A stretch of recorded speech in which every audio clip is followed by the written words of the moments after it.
18 minutes. That's good enough. I gotta limit my time on here. Cause my hair is windy. It's windy. I'm by the water finally in my favorite spot. Nobody's here. They took the signs off the benches. Now we could sit on the benches. Ugh. It lasts for a few days and then they took it off. It's beautiful out here, let me tell you. Right now it's low tide, but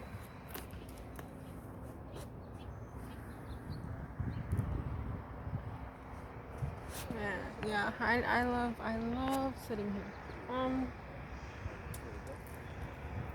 So this is relaxing,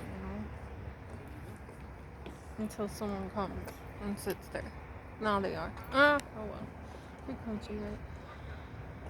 So I finally got to talk to my kids today, which cheered me up a whole lot.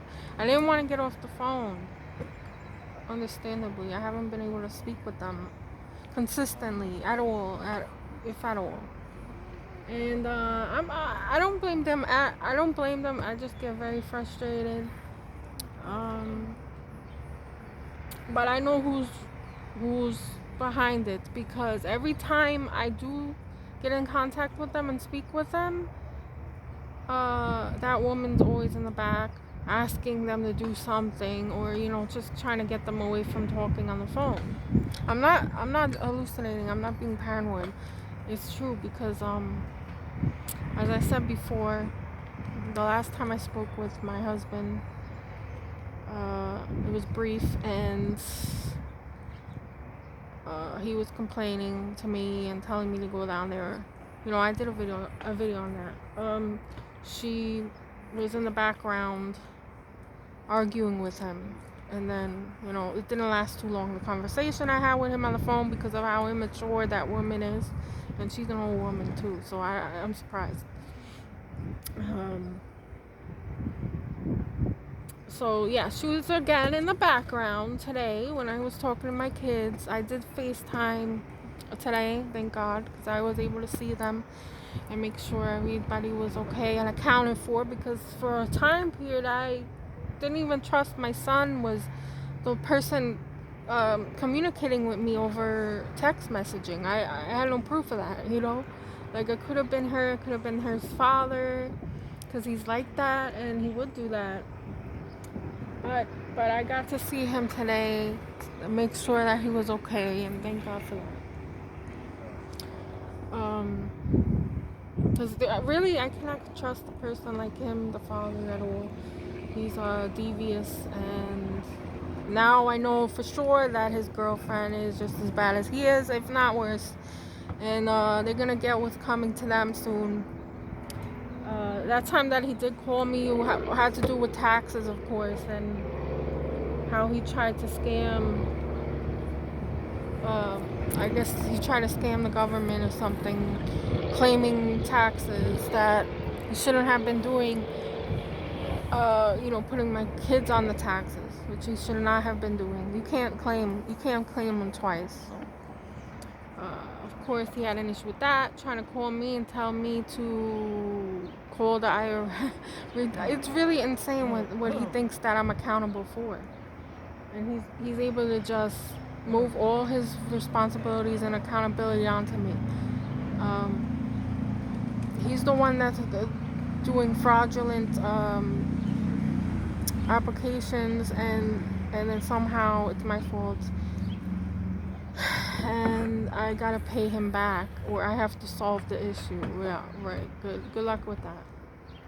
And then he tried to harass me the whole. That was the only time I got to talk to him, was because he was worried about that, his money, and he didn't receive a stimulus check.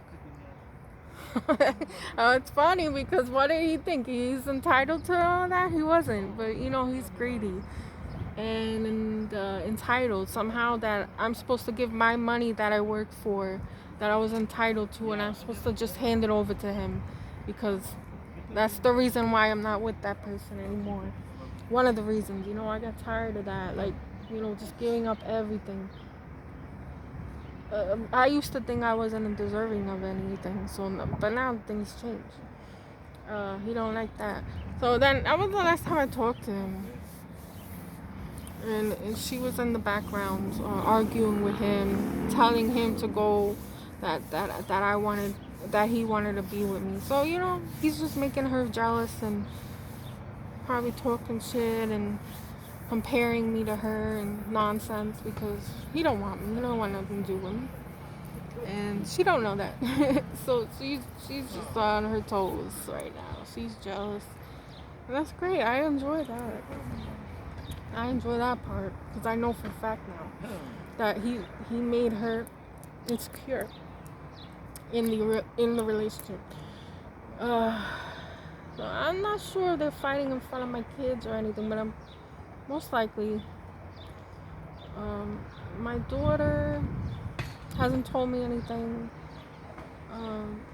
She likes being there. I don't think she does. She does say that she likes being there, but I'm not convinced by the way that she talks. So I just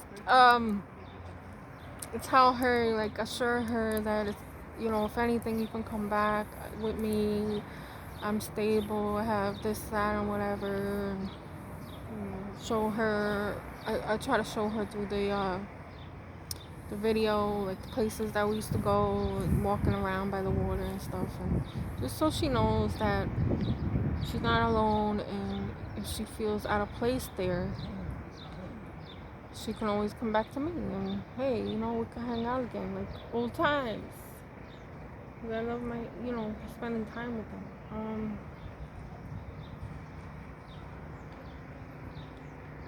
So she doesn't want to admit to me that she don't want to be there, or maybe she does want to be there, whatever. She got a lot more money than I do. And unfortunately, that's what my kids are being shown that's important in life. How much you got, and it's not values that I teach my kids. It's against everything that I believe in, and it's rubbing off on them. But not my son. My son isn't falling for that shit. And he wants to come back with me, and that's what I'm gonna do. I don't care what anyone thinks about that, because they're gonna be separate but it's not gonna be permanent. So I gotta plan this little by little and very carefully and strategically, or else I'm gonna fail. And because the person I am dealing with always is steps ahead of me, and I have to think like him and learn that, and I have been learning it. Oh, the puppy. He was kind of rolling on the ground, but he got back up. It was so cute. I love little dogs and like innocent dogs. I don't like bully dogs. Like I said before, there's different breeds of dogs, and just like people, I think should be categorized as breeds.